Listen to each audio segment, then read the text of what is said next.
Let's talk about a special case of general plane motion that we're going to encounter as we talk about kind of how we use this general plane motion with our relative velocity. A special case that we often encounter is rolling without slipping. So typically if you have some kind of disc or cylinder or what have you that is rolling, right? So it's got some angular acceleration to it. Where it touches the ground, this single little point where it touches the ground, at that millisecond, at that split second, that little moment, that this point, we'll call it A, that this point is touching the ground, that point has zero velocity, right? And that's because this thing is rolling without slipping, right? So there is no movement happening between that point and the ground, between the disc and the ground at that point. There is no movement of that point. It's acting more like a pinned connection, right? The friction there between the disc and the ground is kind of giving it this split moment of zero velocity, right? That the movement is canceling out with any slipping. There's no slipping going on, so there is no velocity at the bottom of that disc. So when we have this case of rolling without slipping, zero velocity there where it's touching the ground, since the ground doesn't move. And if the ground doesn't move, then point A, this has zero velocity. What we can say is all right, so then if I think about kind of the center of this disk and how the overall object is moving. Right, so let's call it VG, where I'm going to call this G for like the center of the disk. If I have this RG with respect to A, this can give me the velocity of the center of the disk as it's rolling and moving along. So kind of this like, this, of course it's general plane motion, so it's translating and rotating as it's moving on down the path, right? So we've got some VG that is traveling along this horizontal speed, VG of this disk as it rolls along the ground, where at VA, there is no VA. Right? VA equals 0. There's no velocity there at the ground, but we can use this relationship to find VG. So we have VG equals VA plus omega cross RG with respect to A. Right? That's just our general relative velocity kind of relationship, relative velocity equation that we've been working with. But since a VA goes to 0, that's going to give us that VG is just omega times R, right? Times the radius of that disk. Because we know it's perpendicular, we know VG is just going to be horizontal. So we really don't need it in a vector form. We know it's always going to be to the right or to the left or wherever it is on that, on the ground there. It's only moving in that one direction. So it's just going to be our omega times the radius of the disk. Right, so we can use this to our advantage. These rolling without slippings, this rolling without slipping in our relative velocity in our general plane motion, we can use this special relationship where we have this zero velocity at the ground, and we can relate that to the center of the disk, and we can relate that point A to other points as well. So we could find, velocity over here at point B, or maybe here at point C. At any given point on that disk, we could also use our relative motion equations to relate those things together, relate them back to our zero velocity point A, and kind of solve those out. So we'll go through a couple of examples of how this works, help make it make a little bit more sense. But the big one with this to note is that VG is omega times R, and that we're still going to be using those relative velocity equations that we've been using so far, which in the general form is VB equals VA plus VB with respect to A. But with all that in mind, let's kind of take a look at a couple of examples and see how this works in practice. All right, so let's take a look at our first example here. The center of the wheel is moving to the right with a speed of 2 feet per second. No slipping occurs at the ground at A. Determine the velocity of point B. So our point B, we can see he's kind of up here in this location, and we're given that it's moving at 2 feet per second to the right. So that's our VG. Right, if we think about that equation that we had just talked about, we know VG equals omega times R. And it looks like we're given the VG, we're given that 2 feet per second, and that we're also given the R. So we can find that omega really easily, right? That angular velocity of how this wheel is turning. So our angular velocity is just VG over R.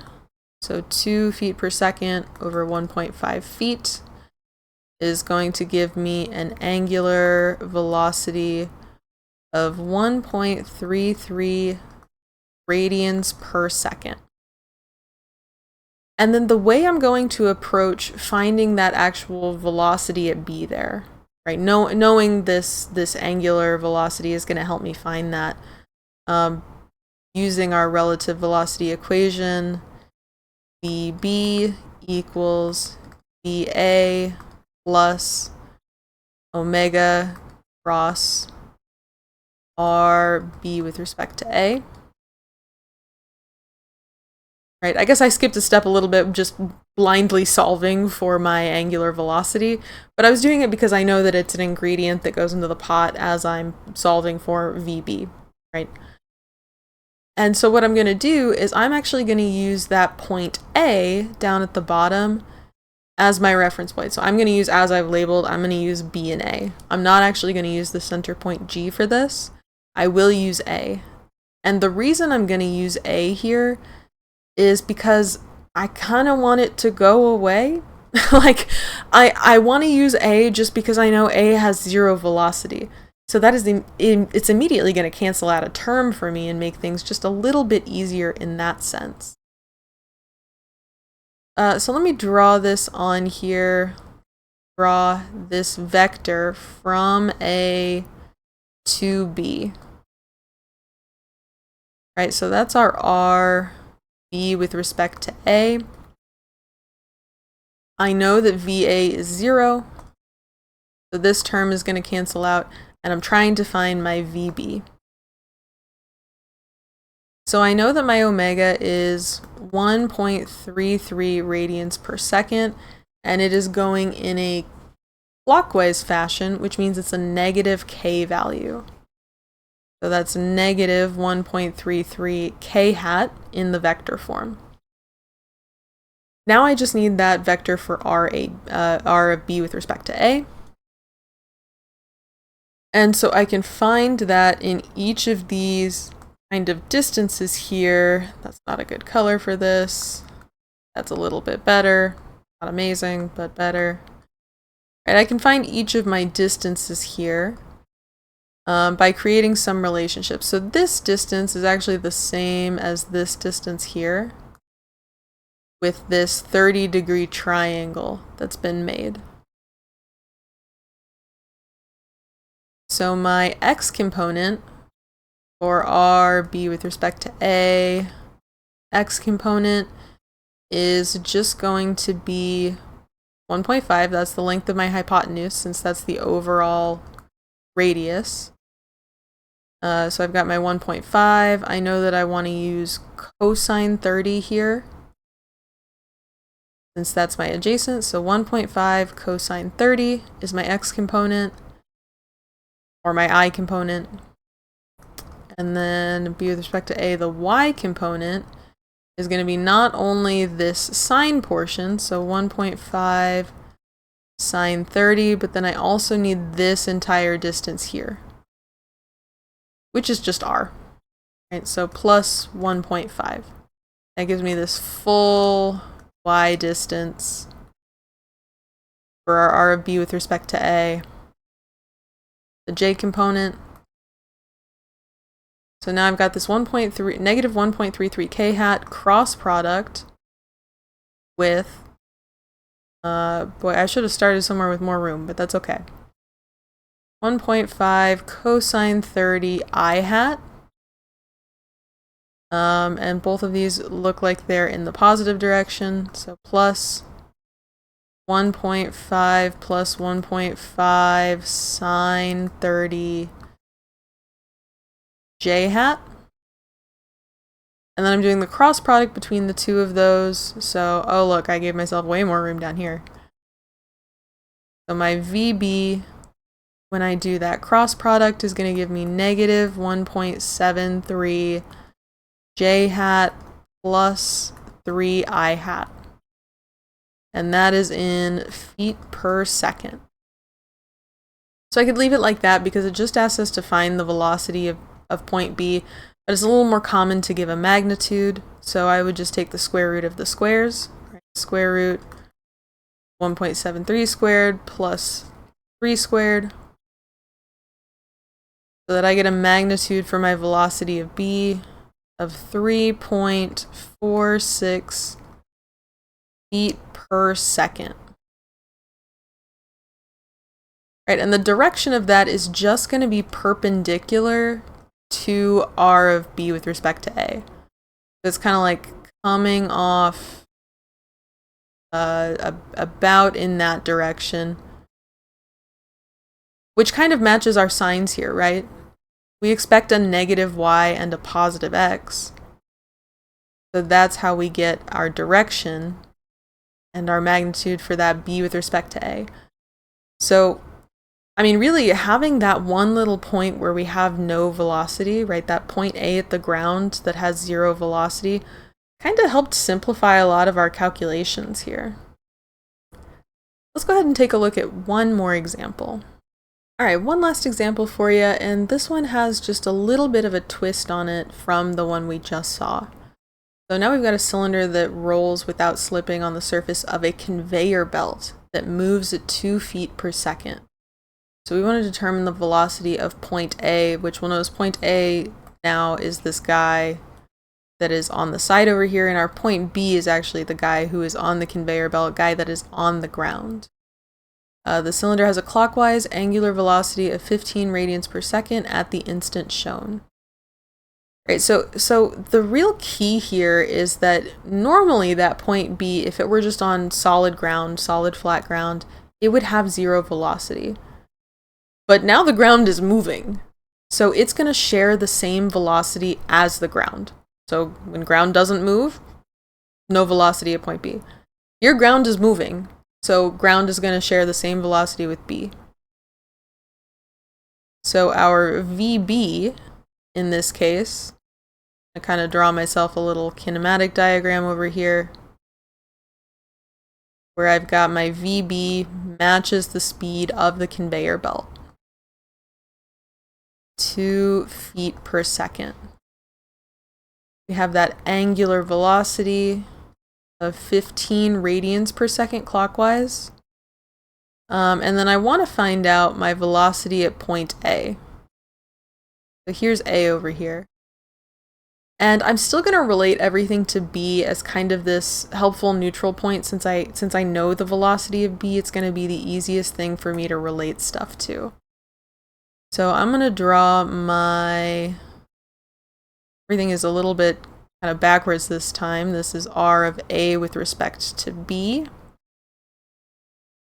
And then I know that coming off of this, my velocity is perpendicular to that vector.